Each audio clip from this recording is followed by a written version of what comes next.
The pad sits opposite the main office building of British Salt in Middlewich. 100,000 tonnes of salt, 3 stories high. It's the byproduct of the process that makes food-grade salt, too impure for consumption, too valuable and too toxic to simply dump. This plant originally fed directly into the Bisto factory that once stood next door. Today, it supplies table salt to all the major UK distributors, and if you buy food in British shops, it will contain Cheshire salt. Salt from the pad is sold for use in industrial applications, mixed to a brine for use as a coolant for drilling, or in harsh winters to supplement the supply of rock salt from the Compass Minerals salt mine 6 miles up the road in Winsford. It's from here, at the end of a side road close to the Trent and Mersey Canal, that Cheshire Salt sets out on its present-day journeys around the UK, in tankers or bagged up and loaded into articulated lorries. Its other contemporary journeys take place either in the form of brine, underground along pipelines from nearby Holford, or as rock salt mined out from the huge caverns of the mine 150 metres beneath Winsford and used to grit our roads in winter. Salt's journeys have not always been over land. In March 1866, the Canadian barque Bonnyton sailed for Calcutta from Birkenhead, carrying 1,433 tonnes of Cheshire salt. In the 1890s, Cheshire Salt Union shipped well over 100,000 tonnes of salt a year to Calcutta from Liverpool. At the time of Mahatma Gandhi's famous Salt March in 1930, the British Treasury was earning some £25 million of revenue from the salt tax it charged Indians. Today, British Salt in Middlewich is operated by Tata Chemicals Europe, part of the Indian conglomerate Tata Group. The 19th century saw Cheshire Salt travel to other parts of the globe too. Herman Falk's shipping log of the 1860s includes destinations as distant as Sydney and Melbourne, Australia, New York and New Orleans in the US. The pad rises above me. Out of context, it would look like a snow-covered mountain range. Exposed to the elements, a layer of grey dust forms on the surface of the salt, and over time its impurities oxidise and leach out in different hues. Sulphite yellows, coppery teals, and rusty red patches from discarded metal objects.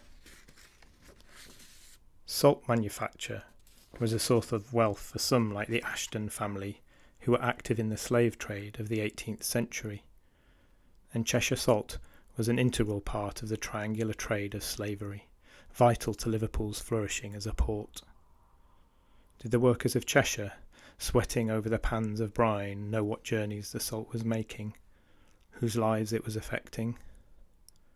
Much like now, the profit garnered went to the wealthy few. Capitalism and globalisation were gaining momentum. African connections remained. The Lion Salt Works shipped 90% of its salt to West Africa in the 1950s, into ports such as Calabar and Lagos, which had been key points in the slave trade 200 years earlier. The giant mound of the pad and the gleaming innards of the new facility nearby is a far cry from the origins of salt extraction in Cheshire. Iron Age ceramic containers of salt, made of a coarse local clay traced to Middlewich, have been found as far afield as Anglesey, Leicestershire and Nottinghamshire. Some have suggested that an Iron Age elite traded as far as the continent from the Mersey, with salt as a basis for their trade and wealth. The mountainous pad, dirty grey contamination of pure white, makes me think of alpine glaciers. But while the glaciers recede, the pad grows. Like glaciers, salt's journeys have not always been fast, but they have been extensive.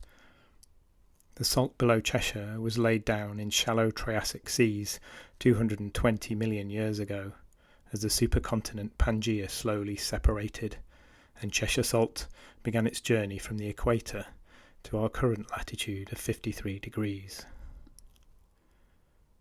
Scientists have recently identified sodium chloride, table salt, on Jupiter's moon Europa, and in a disk around a young star in the Orion Nebula. Salt journeys far. Time and space are no obstacle. Like stars, salt crystals glitter as I walk along the pad. Mineral galaxies refracting light. I wonder if it's only the practical benefits of salt that have made it so valuable as a taxable commodity. How much mystique the magical extraction from water held. How much the appearance of these sparkling cubic crystals entranced our forebears. Doomsday Book entries for Cheshire give detailed explanations of a complex toll system already in place in each of the salt-making towns. And where there are taxes, there are those keen to avoid them. In the 1930s, T.A. Coward describes one of Cheshire Salt's more unusual journeys through Rudheath on the east of Northwich, which was noted to be experiencing a suspiciously high death rate. Investigating, a local official raided a funeral procession and opened the coffin to find it full of salt. In a countryside crisscrossed with lanes, it's easy to imagine that avoiding tolls could have been instrumental in determining the routes of Cheshire salt. These routes are old. The bridge at Saltersford in my village Holmes Chapel was rebuilt in 1331, and its name clearly predates any bridge. Over time, the shape and size of the pad slowly shifts and changes as parts are shovelled or dug out for clients. It seems unlikely that it wouldn't just wash away, but the outer surface congeals, forming a protective crust. In places, the weight of an overhang will cause a collapse, exposing pure white cliffs or fine-grained fans of fallen salt. It soon forgets its form, salt, dissolving quickly back into the liquid from which it evaporated. Crystals losing their rigid form and melding into the all-encompassing fluid, shifting back into the infinite connectivity of water. Where does it go after it leaves our bodies or is washed from the roads by spring rains? What is the salt cycle? A dark spade stands in the harsh white of a freshly dumped section of the pad. I think about the men who work the pans in salt works. I think about Samuel Aikin, a lump man at Herman Falk's Meadowbank Works in the 19th century. So strong he was always called upon to anchor the tug of war against the elephant when the circus came to town. At Christmas time, Sam would take cuttings from a blackthorn bush by the canal and dip them repeatedly in the brine. They were a poor family, and the encrusted white limbs made a perfect, sparkly white Christmas tree to sit on the mantelpiece. On Christmas Eve, 1735, a packman called John Turner died on the hills above Macclesfield, close to his home Saltersford Hall.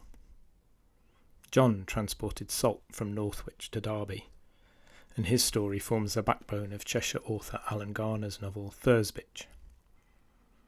Packmen were known as jaggers because of the small, sturdy German cavalry ponies called Jägers or hunters that were used to carry goods. It must have been strange, the life of a jagger. Many days spent away from home, a vital source of supplies and news for your community, yet something of an outsider. Boundary striders, as Garner calls them. A stranger in their own home, rooted but restless. Perhaps not dissimilar to salt itself, heading around the globe from its base beneath the plains of Cheshire. By the pad, a forklift loads an articulated lorry with bright blue 25-kilogram bags of fine white salt. A train rumbles past. British salt is sandwiched between canal and railway, the great highways of the Industrial Revolution. Boatmen would sail their cargoes of salt up the Weaver navigation on canal boats or flats. Like the jaggers of old, the flatmen of the Weaver were used to constantly moving, living on the edge of society. The flats would leave with a cargo of bright white salt and return with jet black coal from St. Helens, fuel for the fires beneath the salt pans. Shipping records from Falk's archive show the flat Improvement sailing to Birkenhead on March 19, 1866, then again on the 25th, and once again on the 29th. The Experiment made the same journey on the 22nd and 29th. On March 21st, the David, the Sarah Ann, and the Wilbraham went to load the same ship, convoys of white gold sailing up the Weaver. On the railways, Cheshire salt was carried in covered 12-ton mineral wagons made of 3-inch thick red pine boards, painted and tarred and lettered with company or brand names: Seddons, Falk, Sifter, Saxa, Salt Union. Every time I leave British salt, my eyes are drawn to the pad, to those colours, to the shapes in the fractured surface. I could spend all day taking photographs of it. I reflect that what was once a very visible industry now goes unseen by most. Steaming towers, fire smoke, salt wagons, flats piled with salt, or branded trucks would once have been a common sight across this part of Cheshire.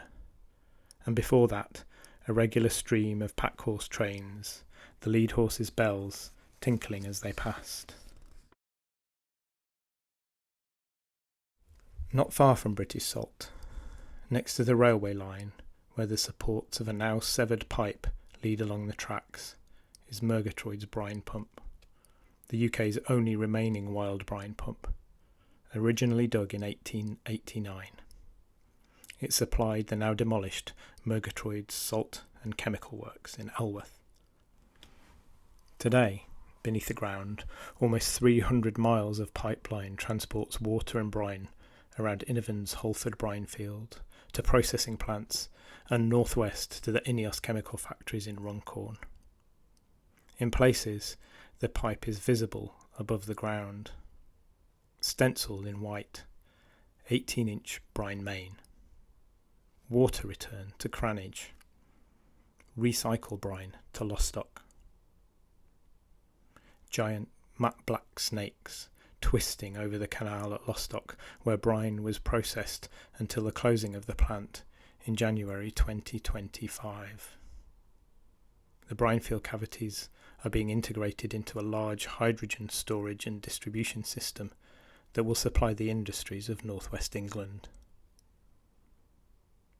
When will we run out of Cheshire salt? Beyond 100 years forecast for existing sites, new land, new mineral rights will be required. With a growing population, demand for land is increasing, so I wonder where the power will lie and who will lose out in the distant future of Cheshire salt. What will Cheshire salt's future be? How will its journeys change?